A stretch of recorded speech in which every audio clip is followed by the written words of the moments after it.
Now, before we get into creating really cool design effects inside Photoshop, I want to talk a little bit about how you're going to prep your files or how you're going to set up your files. If you are working in print, that is, if you're going to be designing for magazines or any kind of print ad, you're going to want to keep your resolutions of your files really pretty high. In fact, 300 is going to be the most common setting you're going to go to when you're in your when your file setup and you're setting it up. And chances are, if you're working in print, you're going to be working in inches.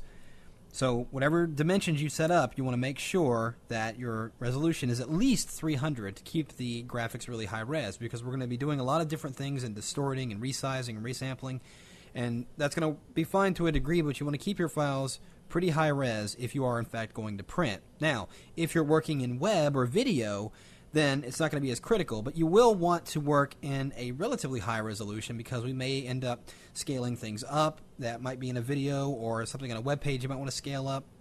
So something to keep in mind. You don't quite have to keep it to 300, but keep it around 100 or 150 if you're going to be eventually going to some kind of digital media like a web browser or video or something like that. So just wanted to point that out, and I'm going to be using RGB color mode for pretty much all of this because it is the most common, and it's going to give us, it makes all Photoshop features available to us.